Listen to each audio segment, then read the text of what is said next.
We're live. College football playoff semifinal preview. We're at the Final Four finally. Penn State, Notre Dame, Texas, Ohio State. Now, looking at this Final Four right now in the college football playoff, I think there's two funny ways to look at this. One is the quarterbacks. The quarterbacks are Riley Leonard, Will Howard, Drew Aller, and Quinn Ewers. I wouldn't say they're a top three quarterback in the country is playing in this thing, Dylan. Oh, well, yeah, I would say that's right. I mean, think top three, Shedeur, not in the playoffs. Think Cam Ward, not in the playoffs. You think Jalen Milroe, not in the playoffs. So, I would say you're right. Jackson Dart's better than Jalen Milroe. And Jackson Dart, yeah, he's fine as well. So is Arch Manning the best quarterback here? He's not even playing. That's a great point. That's true. That's a great point. Who's back? Defense? Defense is back? I guess. One of these games we'll see. I think we'll see a lot of defense. We have 2.5 Big Ten teams in the Final Four. Karter, awful week to be you, man. ACC, 50%. What do you mean? Oh, Big 12? What do you mean here? Well, you're just the number one Big Ten hater in the world, and you have Michigan beating Alabama in their bowl. You got all these Ohio State beating Tennessee. You have all these SEC teams losing. You have the Big 12 non-existent in the playoffs. Well, it's like, what's your excuse now for the Big Ten? Let's just see it play out. Okay. Let's see it play out because usually the Big Ten will get here and then crumble in the biggest spots. But there's a problem, Karter. Where's the Big 12? I'm looking for him. I'm looking for the Big 12. I'm not looking for BYU. I'm not talking about the Big 12. The Big 12 wasn't great this year. But what are you talking about? Come week 5, all you were talking about is BYU, best team in the country. All the Big Ten's fraud. Indiana plays nobody, X, Y, and Z. And now here we are. We got 2.5 out of the 4 teams left are Big Ten teams, and you're like, oh, well, let's just see how it plays out. Yeah, also that was week 5. I'm not saying that. I'm now. just saying all of a sudden your tunes changed when your team loses in the big spots. Your teams. When I say that, yeah, maybe the Big Ten was actually decent this year. Oh my gosh. Yeah, okay. So now that's what we're doing. Now we're reeling back takes. The SEC should be very, very excited Texas moved over this year and not next year, because otherwise there would be some serious questions about SEC schools in the Final Four this year. Kind of crazy what happens when everybody can pay their players. Yeah, we'll talk about it. There it is. I have a take, but we'll talk about it in the Ohio State-Texas game. The other thing I wanted to bring up, the other funny thing about this college football playoff right now is one of these 4 coaches between Steve Sarkisian, Ryan Day, James Franklin, and Marcus Freeman are going to be a national champion coach. And the way we look at that coach will forever change whatever happens after January 20th. And the fact that these guys are classically known as choking in the biggest spots, but now one of them has to be a national champion, Connor. Yeah, I feel like we're going to see the championship game. It's going to be just, missed field goal and turnover on downs, and these coaches are going to just try to keep losing, but somebody's going to have to come out. It might be 6 overtimes. Jet sweep on 4th and 1. I see that somewhere in the cards these next 3 games. Texas makes the title, yeah, there's going to be something. 4th and goal, crucial 4th and goal, and let's make a lateral flea flicker from like the 10-yard line. Yep. Take away the teams, like the talent of the teams. Which coach would be the least surprising out of the 4 left to win a national championship? I would think Sark or Ryan Day. Okay, yeah, that's kind of what I was thinking. Yeah, I agree. I would think so. I mean, James Franklin, would he be the most surprising, to be honest? I think Or him so. and Marcus Freeman on that same level? I think it'd have to be Franklin. Yeah. Yeah, James Franklin. But just think, you win one national championship, you kind of exonerate yourself. You're like, All he can't win the big game. Yeah, it doesn't matter. You don't have to beat Michigan or Ohio State. You saw what it did for Mac Brown. My beloved Mac Brown. Yeah, that's true. I mean, even in college basketball, you see, like, look what it did for Jim Boeheim. Jim Boeheim won 1 title in 45 years of coaching, but is regarded as this legendary coach. It's crazy. That's all it takes is you just got to win 1. I think what's like the number 1 coach that's just been that's disregarded is like, yeah, he was fine. Like, is it Coach O? Is Coach O the only coach where we go, yeah, he won a national title, but yeah, that's a pretty good example. Coach O. Because, I mean, Saban, Dabo, Harbaugh, I mean, these guys were dominant. Kirby. Harbaugh wasn't early. It was pretty bad for Harbaugh. Yeah, early but on. if Harbaugh stayed at Michigan and didn't scoot out of there when the allegations started coming in and whatnot, if he would have stayed with Michigan, they are likely in this thing right now. Now I'm not. Yes. Well, if come Harbaugh's still on here, Davis Warren is not the quarterback of the Michigan Wolverines. That's probably true too. I'm not a historian. I will be the first to say that. I didn't start following seriously until 2019. Brian Kelly, you make a case for him being that guy? What do you mean? I think he's a little more than an ant guy. Okay, I don't know what kind of success he had at Notre Dame, but I know when he went to LSU, he got brutally murdered in the national title game against Alabama. Yeah. But he made the national title. Yeah, but so it's like there still is that point to murdered. I mean, What it was happens? embarrassing. So what about Tennessee? Well, what about all these other teams that are getting brutally murdered in the playoffs? Like that happens. The national title. Well, TCU would be would be the comparison. But okay.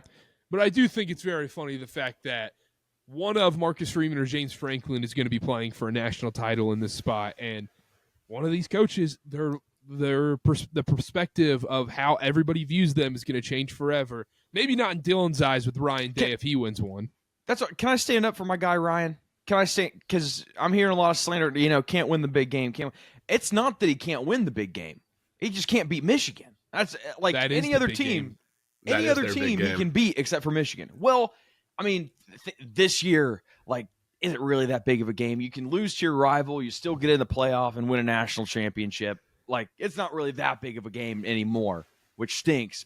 And Ohio State fans will tell you it's not a big game either.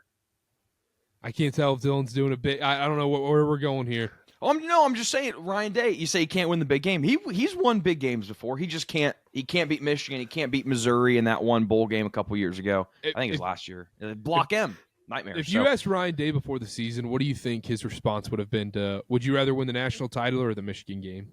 Well, us as a team, we've got a bunch of different goals set this year. So we'll see how the year plays out, and we'll take it by ear. That's probably what the response would have been. Can't rile the guys up. Which is exactly why I wanted as head coach.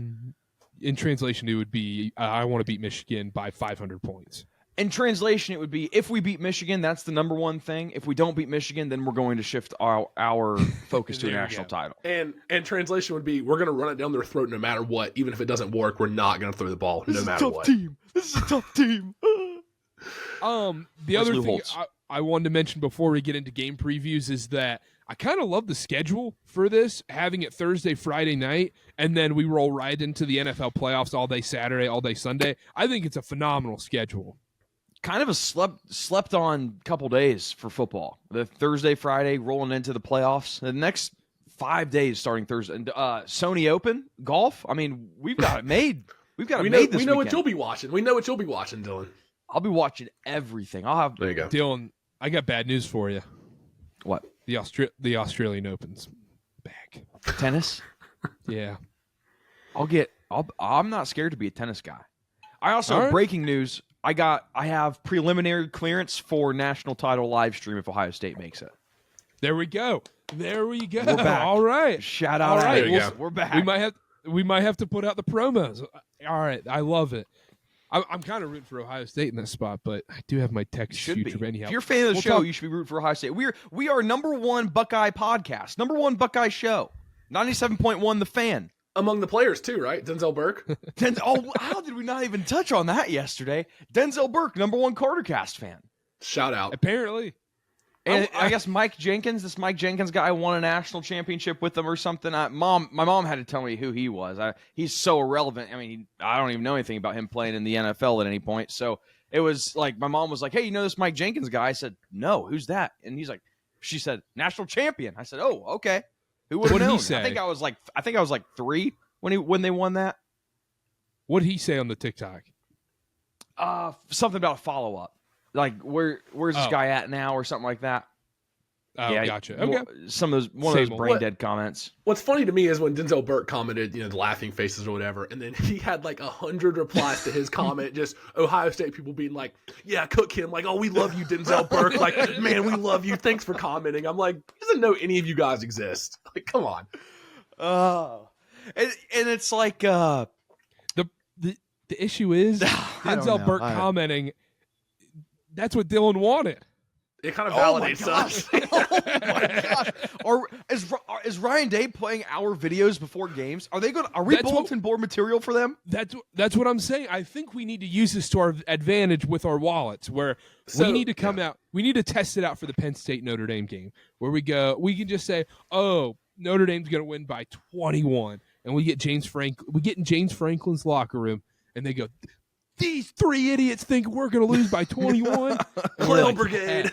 We're gonna bet. We're gonna bet a bunch of money on Penn State money line. There we go. You know what's funny is I would not be shocked. You know when teams win the national title or whatever, and they'll put the media team will put together a video, like a compilation of Dylan this team's never going anywhere, and this team sucks, and like all the preseason predictions being wrong. Yep. There is a good chance there's a Dylan clip on that. Or like a couple sentences from Dylan. If Ohio State wins it all and makes that media compilation, old takes exposed, Dylan might be featured. Huge for the show. That would be huge. Yeah, Dylan, I don't think it's crazy. No, I think you might be. I think it might be like you, Brandon Walker, and you guys are going to be on Ohio State Twitter being like, this team can't win it and all this. What? Dave will be on there. Dave might. Brandon won't be. Brandon's the biggest Ohio State fan I've ever seen besides Chase. Besides Chase. Oh, Chase. I think Chase is more anti-Dylan than anything, for being honest. Yeah, I think it's just anti-Dylan rhetoric. There's a lot of that floating around lately. I have a comment I want to make. I'm not going to make it because I don't want to start drama. But does Chase want to be on the show? Is that the angle he's playing here? I'm recording church ball with him right after this, so we'll have a chat with Chase. We'll see what the anti-Dylan rhetoric's like. Yeah, I mean, what's up with this? And I'm rooting for Ohio State. That's the thing. Dylan must be petrified. Dylan must be down so bad right now. Why?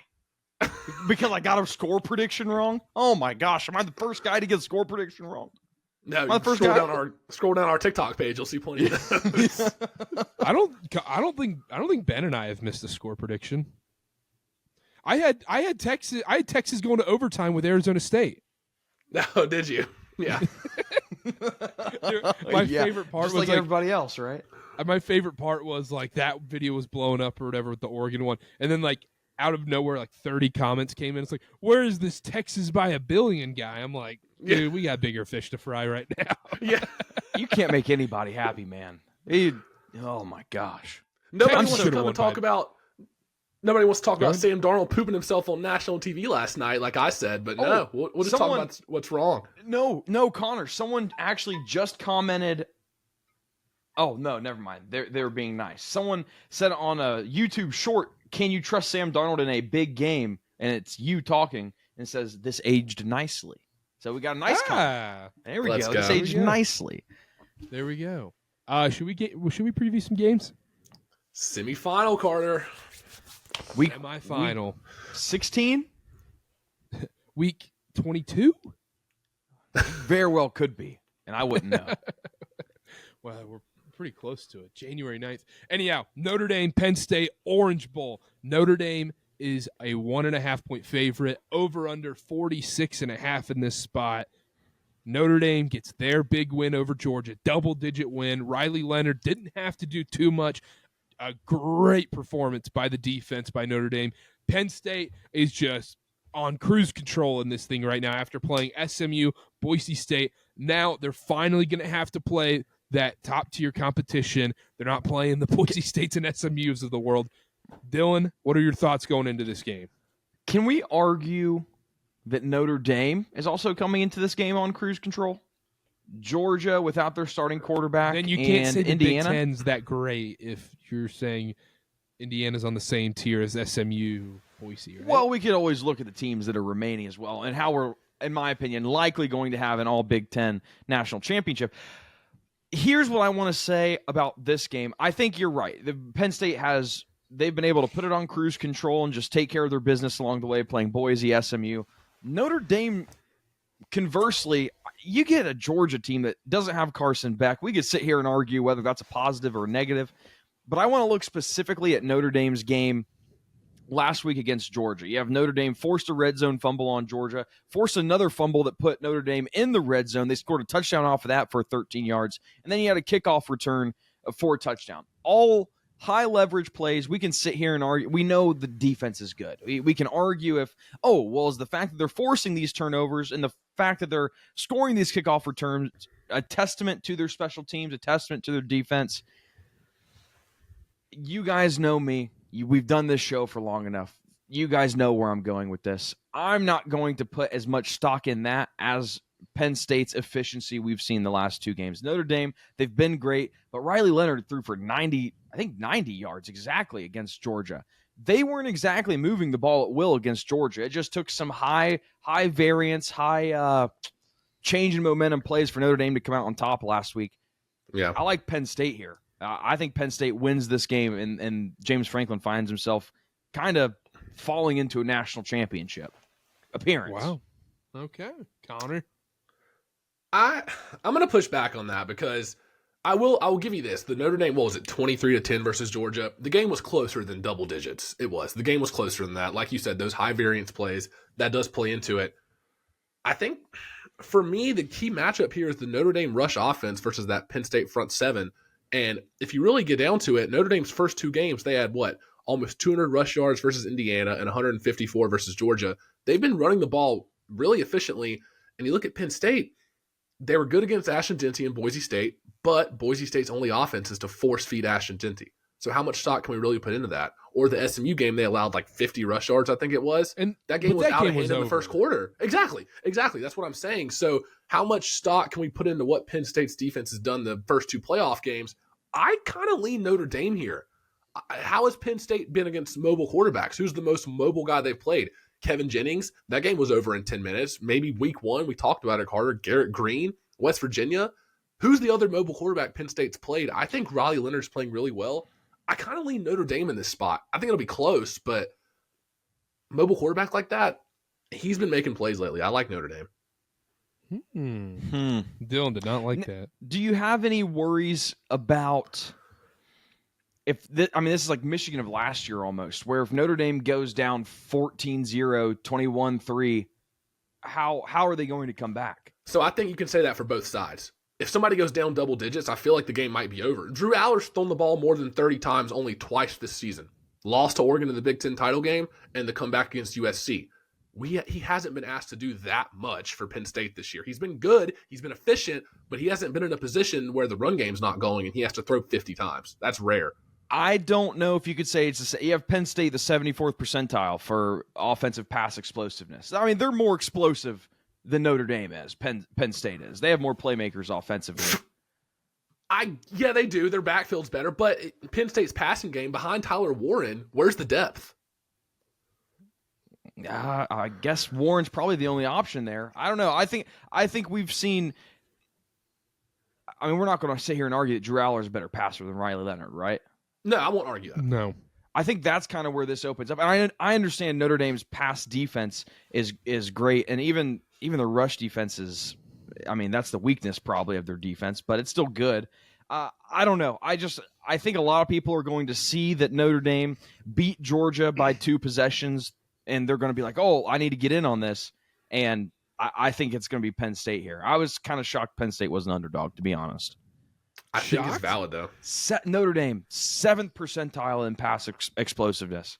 Like, I don't know. Conversely, they've been averaging 6.5 yards a carry this year, and they're 3rd nationally in rush EPA. Yeah, the schedule wasn't great this year, but they have found success running the ball, and even against Georgia. But Penn State's rush defense, 6th in the nation EPA per rush. A defensive success rate against the rush, 29th. Like, this is not. I think Penn State's defense is better than Georgia's. Like, the Georgia defense they just faced is not the Georgia defense of 21, 22. I mean, it's not that, but I think it's pretty similar. I don't think you can definitively say Penn State's is better. You want to go position groups? No. You don't? Wait, for the Penn State Notre Dame game? Yeah. Yeah. Okay, that's fine. Stop me if you have any concerns. Quarterback, Penn State. I have a concern. What's the concern? I like Riley Leonard on the ground. That dual threat. Oh, Drew Aller's fine on the ground. Yeah, I'll still take Drew Aller. That's fair. Running back, Notre Dame. Yep. I said wide receiver, Penn State, although both not great. That's the note. Yeah, both, I was about to say not they're great. both quite not good. Tight end is does tight end fall into wide receivers? Because tight end you'd give the huge edge to Penn State. I did not include tight ends in wide receiver, but I also did not make a tight end section. So viewer discretion. You do what you please there, viewers. Offensive line, I said Penn State, close. Not really a huge advantage there. Defensive line, Penn State. Secondary, Notre Dame. Notre Dame's defensive line has been pretty good lately. I got crucified for saying that a few weeks ago, but they've been good. I do remember you getting crucified for that take. Yeah, for what? Yeah, and they've actually been pretty good. But Carter, I gave Dylan this stat last week. First team to have 3 sacks and 3 forced fumbles in a college football playoff game was Notre Dame, and they did it in the first half. They were getting pressure on Georgia's O-line, which I think Georgia's O-line's been okay this year. It might not be the 5 pros prospects we're used to from Kirby Smart, but that's a respectable O-line that Notre Dame was putting pressure on the whole time. And I think Notre Dame's D-line's going to have success getting to Aller in this spot, too. I don't think Penn State's offensive line is the best in the country by any means. And no. I'm very curious to see how Drew Aller responds because he is going to get pressured in this game. I think Aller's going to get a lot done with his legs. I think another thing to point out in this one is, okay, when has Penn State played this level of defense this year? And you'd pinpoint to the Ohio State game because I would say Ohio State and Notre Dame's defense are on the same tier.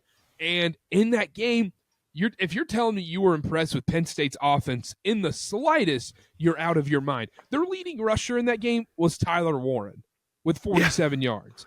Drew Aller threw for 146 and an interception. They scored 0 offensive touchdowns in that game. Now, I'm not saying that Penn State can't have success and they're not going to score a touchdown in this game, but I am saying that is the last time they have played that level of defense, and it's easy to look at Penn State playing SMU and Boise State and say, oh, wow, they dominated. They had a lot of success on offense and whatnot in those games. But I feel like there are miles difference between Boise State and SMU's defense compared to Notre Dame's defense. And, Dylan, you mentioned it. You kind of nailed it. If Notre Dame goes down by 10-plus in this game, can they come back? I really don't think so. I think that's a secret. Penn State has to get out quick and play clock management. And is this game going to be decided in the first quarter? Because it feels like whoever gets out to that 14-point lead probably holds on to it. And I know you said okay, Drew Aller and Penn State, they came back against USC and Minnesota and whatnot in these other games, but this is a different level of defense. Yeah, you're not going to be able to move the ball at will up and down the field against this defense. I agree. I don't think it's at will, but I also don't think that you can say it's the same case for both teams where whoever gets out to a 10-point lead first, the other team has no chance of coming back. I would take Penn State's odds from coming back from a 10-point deficit over Notre Dame. I'm more so saying that I feel like this game is decided in the first quarter. If it's Notre Dame that gets out to that lead, I don't think that's the case. If Penn State gets out to a 10-0, 14-0, 17-3 lead, then I don't see how Notre Dame comes back unless it's a defensive score or a special team score, which I'm not going to rule that out by any means, but I think we're looking at this Georgia game where a lot of that happened. We're like, oh, Notre Dame. You can't rely on it, but I'm not saying it won't happen. Which coach do you trust in this spot more? We alluded to it a little bit earlier, but which coach between Marcus Freeman and James Franklin do you trust more, Connor? Can I be honest? I think it's Marcus Freeman. I really do. We've seen him thus far in the playoff, I think, manage the games pretty well. And then James Franklin, he hasn't really been put in that spot yet. Boise State and SMU, we haven't seen him have to make a tough decision yet in this playoff.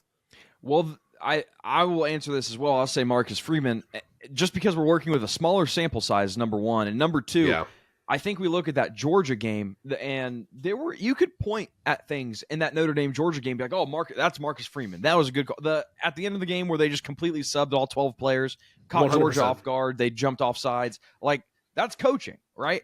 And James Franklin has more of a track record of losing these important games. So I would say Marcus Freeman over James Franklin. But I don't think that's the differentiator here, and I do think Penn State wins this game. I think no matter what, this game, it's almost like the Georgia Notre Dame game. It's going to be a rock fight, and it's going to be decided by a red zone turnover, excuse me, a red zone turnover, or a missed kick, or just one of these high variance plays that could really make the difference. There might not even be 40 points in this game. I think both teams are going to try to establish the run early, and I don't know how much success either one of them is going to have, to be honest. Now, humor me here. From how we're talking about this game, it sounds like we would all probably take the under if we were to take a total. It's pretty low, isn't it? What is it, like 45? 46 and a half is what I saw this morning. Man. Yes. But first half under would be my play. You can't tell me there isn't a world where there are a combined 4 defensive and special teams touchdowns where teams are scoring within the matter of 4 seconds. Like, that's not crazy. They just bomb one down the field in this pass interference. yeah, that too.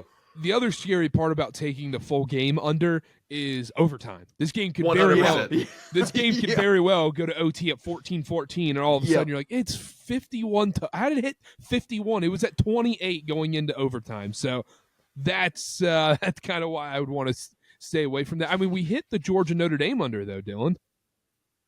Yeah, we did fairly easy. Yeah, it wasn't really Texas Arizona State. Dylan Curtis, though. Texas kicker dead to me. Burt Auburn. Just make one. I think he's dead to a lot of people. I think so too. If you know how different this Texas season is, if they have a decent kicker, they're SEC champs. Is that a good thing? I think I feel the same about question. That might actually be a good thing. That it might actually be a good thing that he's been messing up so much. I'm picking Notre Dame in this spot, but this is a Vegas special. Notre Dame wins by 1, 21-20. Ooh. Because people are going to take Notre Dame -1.5. I'm not going to take the juice on the money line, and then people are going to be like, well, I'm not going to take Penn State +1.5. I'm just going to take the money line. Everybody loses. It's going to be a close rock fight type of game. I think Riley Leonard has a lot of success on the ground. I think Notre Dame gets out to an early lead, and give me Notre Dame 21-20 in this spot. Connor. Yeah, I'm on the same page as you. I like Notre Dame by 1 also. I'm going to go 24-23, right at that total of 46, 47, depends on what number you get. So many people get screwed. Yeah, I'm going to go 24-23. I'm with you on Riley Leonard. I think he's a gamer. He's been really good so far this year. I know he didn't throw the ball as much against Georgia. He didn't really have to, but on the ground, he got it done, had some gutsy runs, really put his body on the line, and I like the way he played in that game. I think he has success here. So we'll go Notre Dame 24-23, and Marcus Freeman advances to the national title game. A couple of Vegas specials right there, Dylan. I'm going Penn State 13-10. I think we see that's a James Dylan special. Yeah, that's my kind of football game. I will be locked in. I think we see Penn State finally break through a little bit. They pave their way to a national championship, and no spoilers, but probably Big Ten national championship. So this is like the Simpsons meme with Bart where they're like, say it again, Dylan. And it's like, this team won't score more than 10 points. Hey, I was right, though, last go-round. Georgia only scored 10. Yeah, you messed up. No one cares, though. Yeah, but you didn't even remember it, so you couldn't take your victory lap in time. Yeah, I didn't even that whole week was a blur. Yeah, no, just there's something about the bright lights of the KarterKast. I think about things all throughout the week. I'm like, I'm going to bring this up. I'm going to bring this up. And then the lights come on. The lights are shining bright in my face, and I just fold. I'm like, shoot. Or a last-second Dylan cast comes through, and then you're like, oh, gosh. Oh, yeah, I get frazzled. Carter sends a text. No, never mind. Not going to be there. I guess we could have went KarterKast. I'm always down for a KarterKast. You'll see that in the NBA a lot this year. Don't worry. I was hoping for a Ben cast, but he also put in the PTO. So plus 5,000 odds on that. Yeah, BK, have it your way. We should make him do a solo show. We all take turns doing solo shows. Monologues, 20-minute monologues. We just piece them all together. Should we move on? Texas, Ohio State. To. Ohio State, Texas, Cotton Bowl. Ohio State is a 6-point favorite. The over-under is 53.5. Dylan, you've alluded to it a little bit earlier on in this show that you think it's going to be an all Big Ten title game. Ohio State fans are at your neck right now, demanding responses, and this guy's a clown and everything. Meanwhile, you're rooting for Ohio State to win a national title. They're mad at me for what? What are you mad at me for? Because I think your team was going to lose a game? Because we embarrassed you guys for the 5th year in a row, 4th year? Like, is that why you're mad at me? Now listen, this is a huge game, and if you follow KarterKast at all, you know this Texas team. I've kind of been like, oh, have they won a big game? Connor, we had a conversation. Does Arizona State count as finally passing a test? You lose to Georgia twice, even though the SEC championship, we could argue. I mean, Texas outplayed Georgia, even though they lost. Yep. This is interesting because I know what is going to happen. I know how this game is going to go. I've seen it the last 2 weeks. I can't do the bit. I can't be dishonest with the KarterKast listeners. This is all Ohio State. I mean, Ohio State is going to blow this Texas team out. I did position groups here, and I don't even think there's much to argue about. I have quarterback Ohio State. Especially lately. Will Howard's been dealing lately. Especially since the Michigan game kind of knocked some sense into him. Running back Ohio State. Yep. Yeah. Wide receiver Ohio State. Yep. Without a doubt. Offensive line, I said Texas. Yep. Defensive line, I said Texas. Yep. The middle of that defensive line is pretty good. And secondary, close, Tie. I said Texas. Yeah, I was going to say, close. You could go one. I mean, I feel like we see the top 3 secondaries in college football right now with Notre Dame, Ohio State, Texas right now. Yes, and maybe that's the secret to making it far in the playoffs. On paper, I mean, Ohio State is just miles better. You look at Texas's offensive success, and for a playoff team, the numbers aren't that great. 34th overall, 40th in pass success, 42nd in rush success. And you compare that to Ohio State's defensive success numbers, 4th in defensive pass success rate allowed, 1st overall, 20th in rush. And offensively, this Ohio State team has looked completely different since the weekend after Thanksgiving. They expose a Tennessee defense that we all thought was a top-tier defense, and they go and blow out Oregon. We could talk about Oregon's defense. I don't think anybody's going to say the defense was the strength of that unit. No. But offensively, things were clicking. Their defense looked great. Ohio State's did. I think this is Ohio State here. Ohio State minus the 6. 5-star Mega Max Ryan Day Supreme Court contract play of the year. Ohio State minus 6. Does that hurt you a little bit to say? No, listen. No, okay. I pride myself on being correct, right? And all the haters be like, oh, this guy's an idiot. This guy. Listen, I've been wrong about Ohio State so many times this year. I'm done being wrong about them. Like this is it. Ohio State, they exposed this Texas team. I'm sorry, Nash. I wanted to be on your guys' side, but Ohio State wins big here. And what did I say? 5-star Mega Max Supreme Court Justice Ryan Day contract play of the year. Put it on a quote card. Hey, now, and you Texas fans that are watching, Nash, Lacey, Cody, Ghost of Texas past. Man, you agree, that was Karter, good. don't you?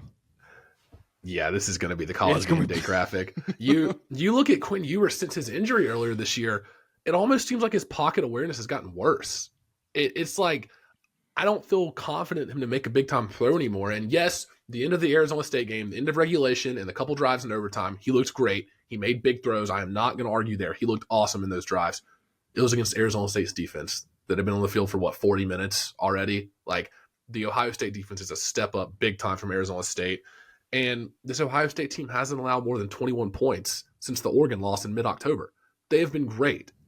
So I don't even think it's going to be close. Ohio State has 12 sacks in their 2 college football playoff games. Oregon running backs had 15 rushes for 21 yards. Yeah, they were trailing. But I don't see how Texas has any success here. It's going to come down to Quintravion Wisener. He had 2.5 yards a carry last week. If the Texas run game can't get it going, which I don't think they will, Quinn Ewers has to throw the ball 45 times. And I'm on record on here saying that doesn't make me feel good. I don't want Quinn Ewers throwing 45 times against Ohio State. I think this is Ohio State big. I think they cover the 6. There's a reason this line shot up from 3.5 to 6 in like 12 hours. So I want to make a comment there real quick and ask a question. Number one, it pains me to say it. Jack Sawyer is going to have a day because the right side of this Texas offensive line is the weakest side of this line. And, maybe Jack Sawyer can go instigate some fights or something in the middle of the game. I don't know. But is there any concern? You talked about the sacks that Ohio State has had so far in the playoffs. Yeah. this is probably the best offensive line they're going to face, I would think. Is there any concern there? I don't think they're going to have 6 sacks against Texas. Now, it's not going to be the same as the first 2 games they played in the playoffs so far, but I do think they can get pressure on Quinn Ewers. And like I said, Quinn Ewers in the pocket, I think, has regressed as the year's gone on. So if he feels a little pressure, I'm not going to be shocked if he throws a couple picks. Or at least bad passes, like turnover-worthy plays, as some would say. The other thing is, some would say, Will Howard has, we said it before, he's been so good in these 2 games. It's been astonishing. This isn't the same player. Michigan might have knocked some sense into him because Tennessee has a legitimate good defense. And Oregon, I think their defense is not great or anything. It's a solid defense or whatever. He made them look silly, Dylan. He did, and that's like, you kind of have to wonder what happened. What happened against Michigan that kind of made him turn this corner? Now, can I ask a serious question? We do the Michigan bit, whatever. Is there any concern? I'm not an X's and O's guy. I'll be the first to say it. I never played football. I'm just a fan. I like stats. What is there? Is there anything that could? The performance against Michigan, does that worry you at all that could show back up? Or is that just an anomaly? I feel like the performance against Michigan, I got to give a lot of blame to coaching and how they called the plays in that game and a refusal to throw the ball, because they had success throwing the ball on Michigan. They did. And since that game, I think Ryan Day and Ohio State have kind of remembered they have the best receiver in college football. They've been going to Jeremiah Smith early and often, and I don't think they're going to stray away from that this game. But, okay. They were throwing on Michigan. We were texting in the group chat. We were like, second half, they're going to throw everywhere, and let's live bet Ohio State. And they didn't do it. They had more pass attempts against Michigan than they did Tennessee. So to say it's a game plan thing, it's like, well, I mean, yeah, but yeah. I'm just curious, seriously, just curious, because I understand we say I make jokes about, oh, it's Michigan, it's the team Ryan Day can't beat, but there has to be maybe some thought of, well, what if that shows up again? Like, what if they can't get the run game going? That's not crazy to say. That's happened before for Ohio State. But all that to play devil's advocate, it's Ohio State big here. I'm talking maybe 28 points. Yeah, I don't think it's going to be close, because Quinn Ewers has thrown over 40 times twice this year, both against Georgia, 46 and 43 times, and we saw how both those games went. I think this is another one of those games. They're going to go down early, and he's going to be forcing things. I don't know, guys. Plus, Arizona State was missing Jordan Tyson, their best receiver. I think Jeremiah Smith has a day. I really do. I think he has another day. This game solely comes down to, for me, well, there's multiple things, but I think coaching's fairly equal in this spot. Sark, like I've mentioned every single time we talk about Texas, he gets too cute in big spots. But it comes down to, can Quinn Ewers make the throws? These dudes are open. These guys, the deep ball is there constantly for Texas, and Quinn Ewers just hasn't been able to make that throw, which is so interesting because that's his strength. When you think about Quinn Ewers, it's like, oh man, he throws one of the prettiest deep balls, and that's just gone now, apparently. Apparently Quinn Ewers just cannot throw the ball past 10, 15 yards anymore. It's tough to see a path for Texas right here. I mean, if Wisner can get going on the ground and open up the play action for Quinn Ewers, but do either of you trust Quinn Ewers to make the big throws on 3rd and 8 and these big spots in these games? He did it against Arizona State at the very end, but what happened in the first 3 quarters? Because if you mess around and screw around in the first 3 quarters against Ohio State, you're going to end up looking like Oregon, where you go, we're down 42-14 right now. What's happening? But let's not forget Ohio State has also, they have not started games on the right foot before. I think Nebraska. Yeah, but I think that's fair. But in the college football playoffs, ever since that Michigan game, they're starting games the right way.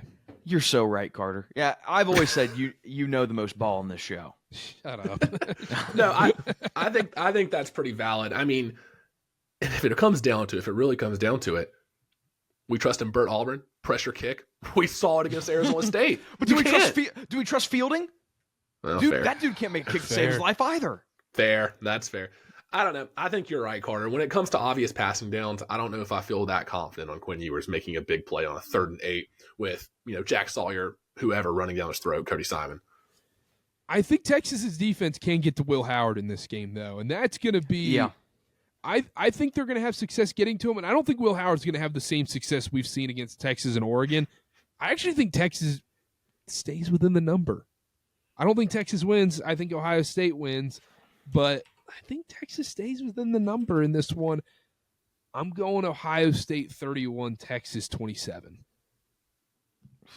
Go Connor next. This is tough. What's the total? 54 now? It's up to 54. I'm going to go Ohio State 31, Texas 20.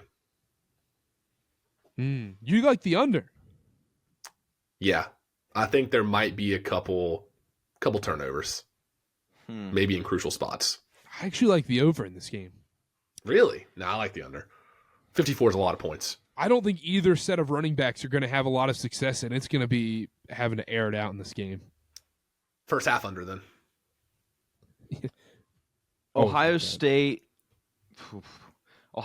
45, Texas 17. It's going to be bad. You think Ohio State puts up 45 points in this game? Yeah. It's going to be bad. No. Completely different team. Completely different team since the Michigan game. And then we'll have our Big Ten national championship. No, he won't. Ryan Day, baby. No, he won't. Ryan Day. #1 coach in the nation. What if it's Texas versus Notre Dame in the title game? The Big Ten fails yet again? Well, more teams in the semifinals than any other conference. But they didn't win it all, and they couldn't even get to won the the national title West game. Yeah, have fun in the Reliant Hey, BYU West Bowl. took care of Colorado. Alamo Bowl champs. Some are saying that should be the national title game. Some are saying. The TikTok title saying. game. I think that was some people's national title game. Yep. Yeah, that's what Ben's saying. While we're on the topic, how sad is it if you offer someone $1.5 million to have sex with you and they say no? while we're pushing the envelope. That's got to be a brutal hit, right? That's tough. That is tough. $1.5 million is a lot of money. It's a lot of money. Skip has the videos of him like throwing the jersey in the trash can. He should just get like a lot of money, just like throw it in the trash can. And it's like, oh, never mind. No. Dylan, you've been begging KarterKast. to talk about this topic, man. What? You've been begging to talk about this topic. Well, we got to stay topical. This is this is the hot stuff. This is the hot stuff on the market right now. You come for the Dylan response to the Rose Bowl game, and you stay for the Fox Sports 1 breakdown. The problem is, let's say we put out a clip of Dylan being like, imagine, you put up 1.5 million, she still says no to having sex with you. And then all the commenters would be like, well, I didn't know, Dylan. Rose Bowl response. I'm watching Speak today. Who's on it? I don't know. They had to make some substitutions. Emmanuel Acho or whatever, he still did his show this morning. He did? Oh, that video of him is unbelievable. He still did the show the Joy Taylor one. Which one? There's like 9. Yeah, there's like 9 of them being like, look how great she is, and she just like, yep, get away from me. But yeah, he still did his show this morning. So I don't know. I haven't heard anything about Speak. What's funnier, him still doing his show or Doug Gottlieb still doing his show, being one of the worst programs in Division I basketball? He lost to a Division II team and still did his. It was like, yeah, I got to go live. Can you put that on golf terms for me? What do you mean? Losing to a Division II team? It's like if you lose to your biggest rival by 20 points at home, and then you still have to do a radio show. Okay. It'd be like if Ryan Day went on radio after they lost. No, I'm just kidding. Well, that's what I was That's worse. That's worse. Emmanuel Acho, Skip Bayless. I'm watching Speak. Are you? First time in years. I was going to say, viewership numbers will probably be up. You know what's going to be hilarious? If Fox Sports goes on social media and they're like, our most watched day in the last 3 years. Fox Sports PR. Yeah. The ratings have been shattered. Now, this was the most watched week of Speak since 2015 or whatever. Now, Carter, what we need from you to test the demographic, we need a timestamp. Fox Sports Talk. Fox Sports Breakdown on the YouTube video, and we'll see what the engagement chart looks like. All right, so let's dive into the lawsuit here. I read it yesterday. I read all the juicy stuff yesterday. Yeah, I read through it yesterday too. It's The funniest part is, like, let's say today they have their highest rated show, which they probably will and everything today. But do you think there is a legitimate meeting this week where they go, do we need to start doing more of this? Depends on what the budget's looking like, the finances are looking like. They're just like, you know what? Like, this show went from 50,000 people watching to 10.5 million. We need to leak it. Can we afford a lawsuit every year with these the viewership bumps? Now, I will say, I can't remember if I talked about this yesterday. Colin Cowherd coming out squeaky clean. Like all of a sudden, that video I posted it on X yesterday, the video of him at Cosm or whatever saying, "Oh my gosh, I don't think these Big Ten teams can handle coming out west." Oh yeah, Lincoln Riley. Some people are going to owe Lincoln Riley an apology. One of the douchiest videos ever, funniest video ever. Now it's like, this isn't even close to the worst thing that's happened. I was going to say, he's a golden boy now at Fox Sports. Write your own contract. Yeah, I'm curious to see the response of like former people that were at Fox Sports, and they're like, because the funny, like, they're gonna say like the Mark Titus thing is gonna get brought up, like, oh, Mark Titus, weren't you there during this time? Oh, it's already on Mostly Sports. They already did. Was it? Okay, you already did it. It's gonna be on the Yak too once we start watching that. Yeah, we might have to end this recording and start watching the Yak. How about that? Deal. All right. Make sure to download SeatGeek. Use code KarterKast. $20 off your first purchase. Hit that subscribe button. Like, subscribe. Watch the full show. If you made it this far, you watch the full show. Shout out to you. Shout out to you. At Wilkerson A. Dillon. At Connor_Sparrow. At Karter BA. At KarterKast on all social media. We got our NFL playoff preview coming out. Connor and I, the NBA show is out as well. Go tune into that. We got a ton of great stuff coming for you. College basketball is going to be coming hot and heavy. Ben and Cole are going to be on those episodes as well. Dylan, give us a Go Buckeyes real quick. Go Bucks. OH. There you go. Clip that. OH. We might need a lifetime contract. We'll come with something. Let's end the show. We'll see y'all next time. Bye.